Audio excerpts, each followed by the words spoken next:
Scott Morrow has re-signed, but we tell you why he faces a serious uphill battle to make the Rangers, plus new coaches.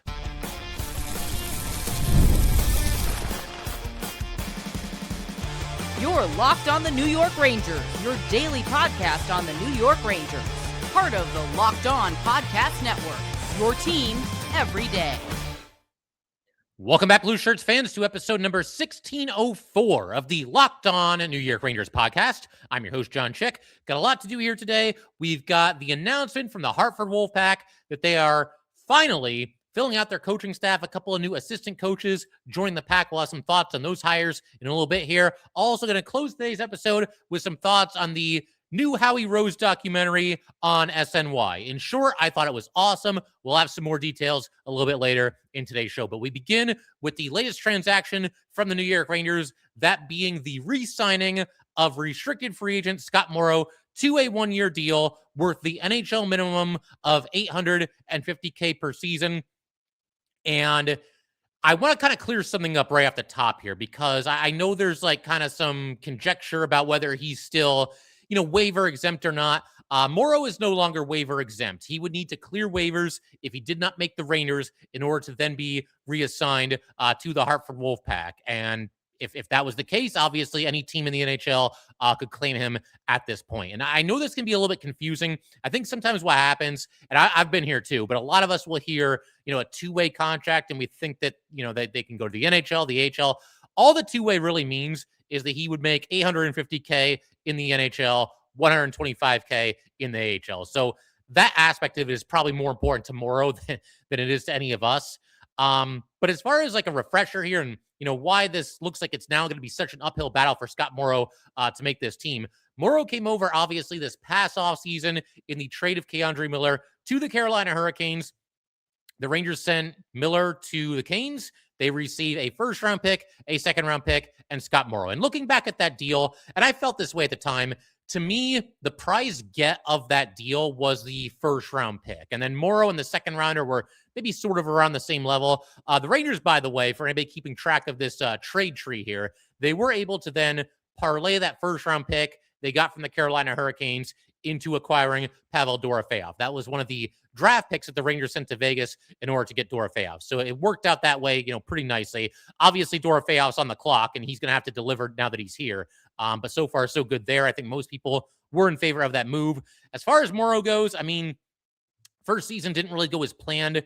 He was unable to take advantage of a couple of decent chances that he got, because when you think back to last season, obviously the big injury to Adam Fox, and he missed more games than he's ever missed in his NHL career. It turned out to be about a third of the season. And at that point, the Rangers didn't really have an obvious candidate to quarterback the top power play unit. And Morrow actually got a chance there.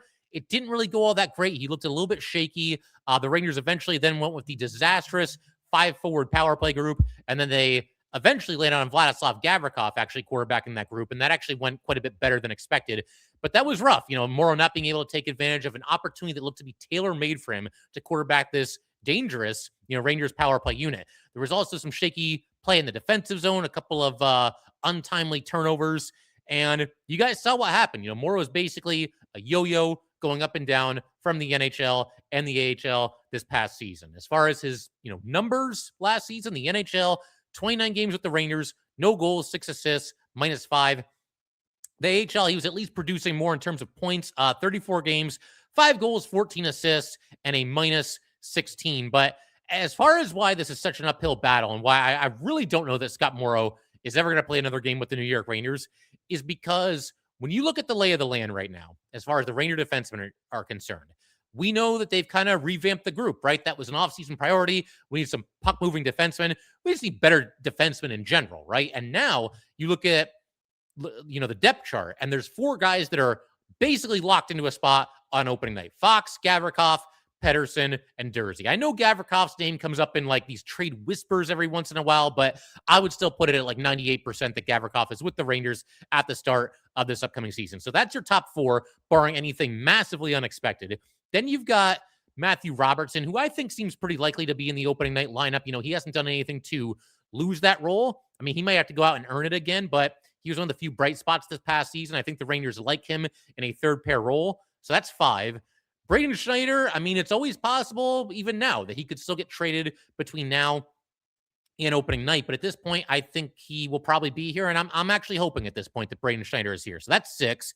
You got Albert Smits. Now, I don't think he'll make the opening night roster, but it's only a matter of time until we see him this season. So that's now 7 guys that I would probably put them all ahead of Morrow in the pecking order. And then you've got like another tier of defensemen. Drew Fortescue obviously made his NHL debut this past season. I think he'll start with the Wolfpack this year due to the logjam in front of him. Earl Vakanainen, he'll be a free agent after this upcoming year. He's still here. I mean, that honestly might be Morrow's best chance of making this team. He might have to beat out Vakanainen for a roster spot. There might be room for one of those guys in kind of a 7th defenseman role with this Ranger team. I don't know if there's enough room for both of them. So that might be the battle to watch. And even somebody like Vincent Iorio, like I wasn't blown away by him this past season. He's still an RFA. Decent chance he could be back as well. I think Morrow's best chances probably come if this Ranger team chooses to carry 8 defensemen. That would only help his chances. I just don't know that they're going to do that. Like we mentioned, a trade of Braden Schneider could always open the door. Albert Smith starting in the AHL, that at least opens up another, possibility, another spot on the NHL roster for opening night for somebody like Morrow. If it came down to Vakanainen or Morrow, though, like one of them was going to make the team and presumably be in the 7th defenseman role, while the other one was going to be exposed to waivers. And we'll let them decide it themselves, right? There's training camp. There's obviously the preseason game, so we'll see how that goes. But I think right now, if I could choose to have one or the other, I'd probably choose Morrow. I mean, Vakanainen's played 221 NHL games. Morrow's played 45. Morrow's a little bit more of an unknown. He's still coming along. He's also 4 years younger. So for me, I would have Morrow on this roster over Vakanainen. We'll see if the Rangers feel the same way. And like I said, we'll let the players settle it themselves, throughout the preseason here. But again, Morrow had a chance. He had a real chance this past season to stake his claim to potentially become a regular in the Ranger lineup. And unfortunately, it didn't happen. Just was not able to take advantage of the opportunities that were presented to him. Obviously, the Fox injury opened the door and just was not able to take full advantage of that. Something else that I think works against Morrow, his biggest asset is being an offensive defenseman. And the Rangers don't really need that. I mean, in one way or another, you could always use more of everything, right? We can use some more scoring. We could use some more physicality. We could use some more depth. Every team always feels like it can add on to this area or that area, and that's all well and good. But you think back to last year, they didn't have anybody, seemingly to quarterback the power play when Fox got injured. Well, now, obviously, Fox is still here. Beyond him, you've got Gavrikov, who all of a sudden has added some offense to his game. I don't know if he'll score 14 goals again this upcoming season, but what was it, like 35 points for Gavrikov last season? That's not bad. And now you've got Sean Durzi here as well. 27 points in 60 games last year for Durzi. For his career, 144 points in 302 games. So right around like a half point per game. He can also run a power play. So the biggest thing that Morrow brings to the table, offense from the blue line, it's not really needed by the Rangers right now. Like that's not going to be the one thing that keeps him on this roster. Whereas last season, maybe it was, at least to some extent. Like I said, uphill battle. I think that's the best term for Morrow. I do think that'll be an interesting battle, though, to watch him against Vakanainen, because I do think Schneider will still be here. I don't think Smits will be on the team to start the season. So that's basically the battle is Vakanainen versus Morrow. And with Fortescue, he might be in that group too. But I would think if Fortescue wasn't going to be in the top 6, and it doesn't look like he's going to be, they would start him with the Wolfpack. You don't want Fortescue, rotting away in the press box for, the vast majority of the NHL season. So knowing the Rangers, that's probably exactly what they'll do. But no, in all seriousness, I do expect that to come down to Morrow versus Vakanainen. If Morrow can beat out Vakanainen, he's got a chance. But him being on the ice on opening night, I don't see that. We'll see what happens. Hopefully Morrow can bounce back, because that was a disappointing, I would say, first season that he had with the Rangers. So we'll keep everything rolling in just a minute. We got some breaking news the other day on this as well. The Hartford Wolf Pack hiring a couple of new coaches to the staff. We're going to discuss each individual and what they bring to the table and their credentials, the whole 9 yards. We will get to that in just a second.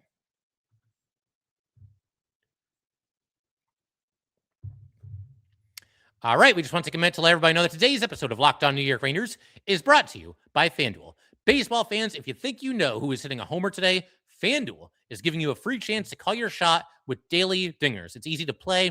Just make your free pick for who you think will hit a home run in their game. If you are right, you will receive a profit boost to use on your next bet for a chance at extra winnings. Best of all, you can make a free pick every day throughout the MLB season. Daily Dingers is another way to stay engaged with every day's games. Whether you're following your favorite team or keeping an eye on matchups across the league, every game has someone capable of going deep. Now you get your chance to make your prediction before the first pitch. One of the best parts of baseball is that every day brings fresh matchups and new storylines. Daily Dingers gives you another reason to pay attention before the first pitch. So are you ready to play your game today? Join all the action at FanDuel.com. That's FanDuel.com to play Daily Dingers and make your free pick on who's hitting a home run. Play ball and swing for the fences on FanDuel, an official partner of MLB.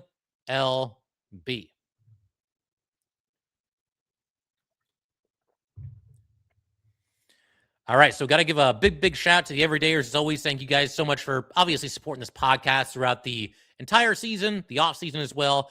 We did an interview just the other night with Travis Mall, our 2026 Locked On New York Rangers Fantasy League champion. Had an awesome time talking with Travis about all things Rangers. That episode probably going up Sunday on audio, and then we'll drop it on Monday, 12:30 on YouTube as well. We'll premiere at that time. So definitely looking forward to that. For right now, though, new coaches with the Hartford Wolf Pack. That would be Bob Woods and John Stevens. They both joined the staff. If you're interested in their like official titles, Woods will be an associate coach while Stevens will be an assistant coach. As far as I can tell, like associate coach is just a little notch above assistant coach. You guys can let me know what you think about that. That's kind of what I've picked up on over the years. But it's interesting to see this coming together. I mean, they were kind of running out of time. You know, they're going to be starting in what is it, like 6 weeks now before the Wolfpack are, dropping the puck on their season. So we have that to look forward to. The new Wolfpack head coach, by the way, because some of you might have missed this. We did talk about this a while back in July, but it's Jay Leach. We talked about him when he was hired. This might actually turn out to be one of the more low-key, but also sneaky good moves that the Rangers have made this offseason. I mean, the team was just going nowhere under Grant Patolny. And I don't completely blame that on him because there just wasn't a lot of talent there, but they just kind of seemed directionless. There just wasn't much going on with the Wolfpack these past couple of seasons other than losing. But as far as Leach goes, was an assistant coach with Mike Sullivan for the Wilkes-Barre Scranton Penguins. It's always good, I think, to have that familiarity and know that your NHL team and AHL team are in lockstep. The two of them can hopefully converse and talk about players. I would imagine they would do that. Whereas Patolny was just kind of a holdover from the previous regime. And, again, they just didn't win many games. That is for sure. It's nice that, the coaching staff has come together here as well. We'll discuss both of these guys once again. Bob Woods and John Stevens. We'll start with Woods. Woods is 58 years old, former defenseman. He was taken by the Devils in the 10th round of the 1988 draft, went number 201 overall. Never actually played a game in the NHL, though he did play 179 games in the AHL. That's regular season and playoffs combined. He won a Calder Cup while playing with the Hershey Bears in 1996, 1997. So 179 games with the AHL, but he played most of his games in the ECHL, which is the level below the AHL. 599 games there to be exact. Still holds the record in that league for most goals by a defenseman in a career at 159 goals. And it's funny hearing a record like that because it's like, that's cool and everything. Don't get me wrong. It's a heck of an accomplishment. And that is a form of pro hockey. And the vast majority of hockey players are not even going to make it that far. But if you're setting an ECHL record, might not be the best thing either because you're trying to move up. I'd like to get to the AHL, maybe the NHL. But either way, it's a cool accomplishment. He also had 538 penalty minutes in the ECHL. So what is that? Like a penalty minute per game? I get the feeling dropping the gloves had a lot to do with that. So obviously a tough guy as well. He won the 1999 Kelly Cup with the Mississippi Seawolves and was also inducted into the ECHL Hall of Fame in 2012. So that's Woods as a player. As far as like his coaching career, he's been the head coach of 3 different teams in 3 different leagues. He was the head coach for the Mississippi Seawolves, whom he also played for. They are now defunct. He also was the head coach of the Hershey Bears, who he also played for. And he was the head coach of the Saskatoon Blades of the WHL. And for what it's worth, Woods led Hershey to a Calder Cup championship in 2008-2009. That was his second and final season as their head coach. He then joined, the parent team, the Washington Capitals, as an assistant coach the following season. But with Hershey as a head coach there, 83, 47, and 15 record, and of course the championship in his 2 seasons there. He's also been an assistant coach for several NHL teams. I mentioned the Caps just a second ago. Also the Ducks, the Sabres, the Wild, and most recently for 1 season with the Seattle Kraken in 2024-2025. And during that season, he eclipsed 1,000 games as an NHL assistant coach. Never been an NHL coach. He's kind of, we talked about earlier, with Scott Morrow going back and forth between the NHL and the AHL. Sort of the same thing with Woods here. He's either a head coach in the AHL or an assistant coach in the NHL. We'll see if he ever ends up becoming a head coach, but for the time being, an assistant coach with the Hartford Wolf Pack. And overall, I think it's a solid hire. His focus is typically on defensemen and special teams. And I hear that, and the first name that comes to mind for me, given the fact that he's going to be, presumably in charge of defensemen at the AHL level, Albert Smits, right? Drafted number 5 overall. We have, for so long on this podcast, and not just on this podcast, Ranger fans everywhere have lamented the Rangers' complete and utter inability. I shouldn't say complete, but let's just say their issues with developing some of their homegrown prospects. It has clearly been a problem over the years. And Albert Smith was taken number 5 overall, and he's taken number 5 overall by the Rangers after a season in which they're absolutely terrible. This is somebody that needs to be a positive difference maker for the Rangers whenever he gets to the Rangers. Now, Smits could make the team out of training camp. It's possible. Again, I don't think it'll happen. I don't really want it to happen because I want him to get some seasoning with the Wolfpack. If he makes the Rangers, then obviously Woods, presumably wouldn't have that much time to coach him because he's not on his team. But if the Rangers do what I think the expectation is, and they start Smits in the AHL, then this has got to be Woods' guy. He can really, he is going to make or break his reputation in the eyes of Ranger fans based on how Albert Smith does once he makes it to the NHL. It cannot be overstated just how important that is. But then you've also got some other younger defensemen, somebody like Drew Fortescue. Talked about him a little bit in the last section. Got a handful of NHL games under his belt this past season. But, obviously he's somebody that that still needs to develop as well, you would think. And he's somebody that's kind of waiting in the wings for a spot to open up on the Ranger roster. I would imagine Fortescue will spend more time with the Pack than the Rangers this upcoming season. And you know what? Even somebody like Scott Morrow, because when that trade was made last season, he was in the mix, and I think he was out there on opening night, Scott Morrow. If he wasn't, he was definitely on the roster, and he was in the mix for some playing time. And Morrow's stock has kind of fallen over the past year, but if he were to get waived by the Rangers and clear waivers and go to the Wolfpack, then, maybe Woods can get something out of him as well. We will see. But overall, somebody that's clearly a hockey lifer. He's done a ton of coaching. He's had success coaching. We mentioned the championship that he won with Hershey. So overall, at least on paper, looks like a solid hire.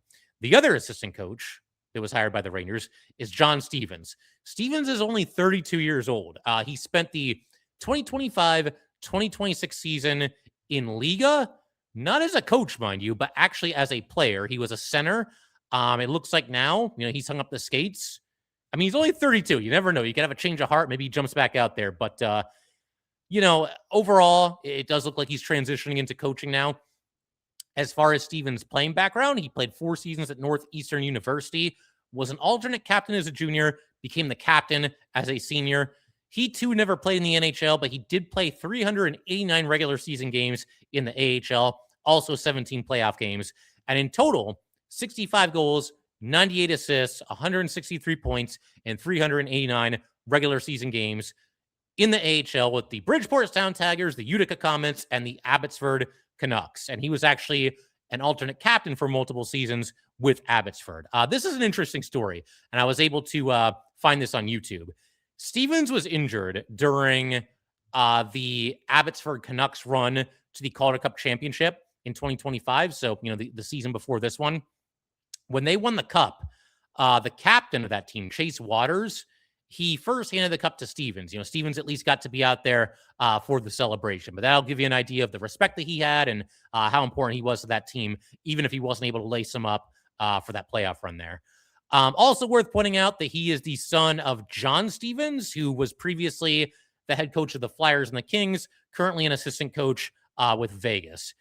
as far as, I mean, they don't really go by senior and junior. They're both just John Stevens, right? But John Stevens, the one that just joined the Hartford Wolf Pack, I can't really say anything about his coaching career because he doesn't have one. This is a new thing, but I got to say, between these two hires, Woods and Stevens, I can appreciate the fact that one of them is kind of like the grizzled veteran coach, and he's been around and assistant coach with the NHL and head coach in the AHL and, a Calder championship here and all that good stuff. And somebody who, I mean, we'll see, maybe a little bit old school, but he's going to be coaching the defenseman, it would seem. I like the fact that there's kind of a counterbalance with a young guy like Stevens, only 32 years old. Maybe he's able to, relate to the younger players on the Hartford Wolf Pack. And also he's a forward, whereas, Woods was a defenseman. So at least on paper here, these hires were made with some purpose. They're not just two random dudes that they found, just two random guys going through the pro hockey coaching cycle like so many do. It feels like there's actual purpose behind this, and I can get behind that. And let's hope there are better days ahead for the Wolfpack. I mean, the Rangers first and foremost, obviously. But, man, when you look at the Wolfpack last season, they honestly were probably worse than the Rangers, like in their respective leagues. It may not have seemed that way because the Wolfpack at least kind of like hung around the playoff chase a little bit because it's much easier to make the playoffs in the AHL than the NHL.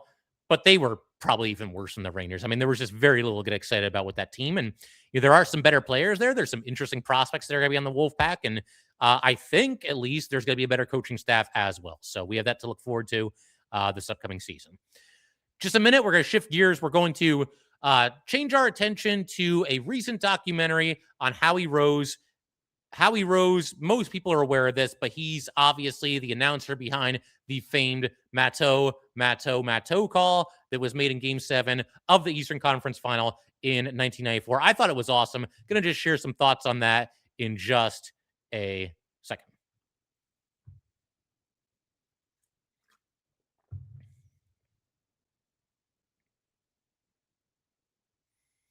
Okay, so a Howie Rose documentary premiered just the other night, last night, in fact, on SNY. It's called Howie Rose, Put It in the Books. Obviously, a take on his famous catchphrase after the Mets win a game. And again, like I just mentioned a second ago, the first thing that comes to mind for myself, probably a lot of you as well, when you hear the name Howie Rose, it's Matteau. How could it possibly be anything else, right? Don't worry, we'll get to that in just a little bit. But with Howie Rose, he's obviously done radio and TV for the Mets and the Rangers, and he not too long ago announced that this will be his final season doing the Mets radio broadcast. And I was going to say it's funny. It's actually not funny. It's kind of sad that Howie Rose is basically getting from the Mets what Sam Rosen got from the Rangers in what turned out to be their final seasons. Sam Rosen announces it's going to be his final season, 40 years as the Rangers play-by-play man. And the Rangers proceeded to go from President's Trophy winners to looking like they were no longer interested in playing hockey for the New York Rangers. And they were just terrible that season.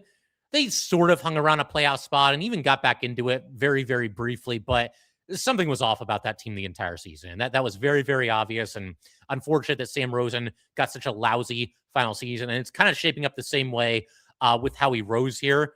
With the Mets being so far out of the playoff chase.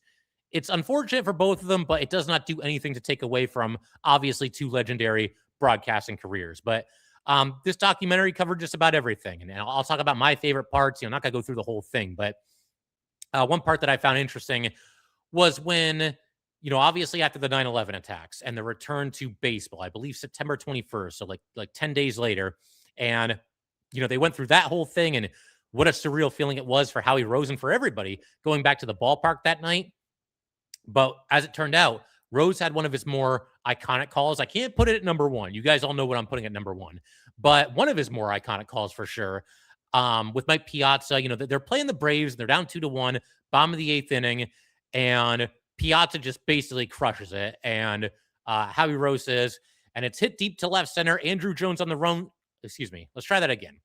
I want to do right by Howie Rose here. And it's hit deep to left center. Andrew Jones on the run. This one has a chance. Home run, Mike Piazza, and the Mets lead 3-2. And then, of course, the Mets did go on to win that game. So that was awesome. Great call. But let's talk about why we're all here. Stephane Matteau and Howie Rose's unbelievable, iconic call for that moment. Let's actually start with Matteau himself because he was actually interviewed for the documentary. And I just think it's like the coolest thing ever that Rose and Matteau have remained friends, and they continue to do like, appearances together ever since that moment. And those two are linked together from now until the end of time. And I thought this was really funny too, because again, Matteau, was interviewed as part of this documentary. He said there's people that will see him and they'll do the call Matteau, Matteau, Matteau, right? That part's not that surprising. But the funny part is that apparently there's people that do that to Stephane Matteau and they don't know what his first name is. They should probably pay a little bit better attention, because right after Howie Rose says Matteau, Matteau, Matteau, he does say Stephane Matteau. But that the Matteau 3 times in a row is like the most iconic part of an iconic call. And I think a lot of people kind of hyper focus on that.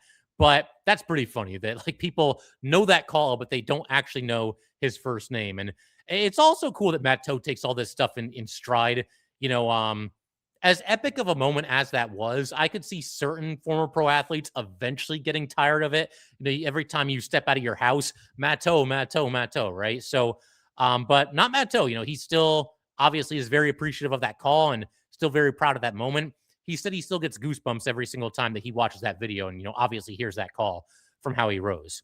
I found this very interesting as well. And some of you might know this. This is one of those things, like maybe I heard it a long time ago and kind of forgot about it, or maybe I heard this for the first time. But Howie Rose, apparently, after, that game ended and he had, completed his shift basically as the Rangers play-by-play guy that night on the radio, he thought he had botched the call. He said in the documentary, I had the big moment and I blew it. That was his feeling after, that excited call that he made about Stephane Matteau. He said he was driving home that night and he didn't feel like he had a very good call because he had mentioned this a minute ago. He always talked about like wanting to bring a certain amount of professionalism, whether it's the Mets or the Rangers. And he felt he went just like too over the top with that call. But you know what? If there's ever a moment that requires a team's announcer to go over the top and be like super animated and borderline unhinged, that's the moment right there. Like, it doesn't get any bigger. And anybody that lived through that era, you know exactly what I'm talking about. Honestly, even if you didn't live through that era, you probably know what I'm talking about, because that's the Rangers' only cup since 1940. And of course, they still had to beat the Canucks, and they made that as interesting as possible, but they ultimately did it. But like, it did kind of bum me out hearing Howie Rose say that, because like, I mean, look, all's well that ends well, right? It's obviously an iconic call and everybody loves it, but like, he didn't get to enjoy it in the moment, it sounds like, as much as he otherwise would have. And I mean, look, words like epic, legendary, they get thrown around pretty freely today, right? And I probably do it on this podcast myself. We probably all do it. But those words undersell how good that call was. I mean, you just talk about the excitement, the energy, the passion, the delirium that everybody felt in that moment. It was just awesome stuff, man. And he obviously had a lot to work with, but man, did he capture that moment. Here's another interesting tidbit on the Matteau goal. At this time, per Howie Rose in the documentary, he was still basically like the backup to Marv Albert. And Albert wasn't doing every single Ranger game at that time. But Howie Rose did know that if that series went 7 games, that game 7 was going to be his. I don't know if like Marv Albert had like a conflict or he was doing something else that day, whatever it was, or that's just how they split it up. But he knew that if it went 7, he was going to get to be on the call. And awesome that he was, because Marv Albert's a great announcer too, but I just don't think anybody could have topped that. It's just as perfect of a call as you will ever hear. They get into his family life a little bit too. They show him with his wife, his 2 daughters. They talk about how much of a challenge it was for him to do every Mets game every season. You don't really think about this, but baseball, 162 games, and there aren't many off days. So he did mention that, he was away from his family a lot, probably more than he would have liked to have been. But he called them after every single game, talked to every member of the family, and he said, he could never thank them enough for being as supportive of him as they were. They also cover in the documentary his bladder cancer diagnosis. This actually occurred during the pandemic, which, I mean, there's never a good time for that, but that's probably about the worst time. But he wanted to, once he recovered from it, he wanted to share his story to kind of give encouragement to others who were going through something similar.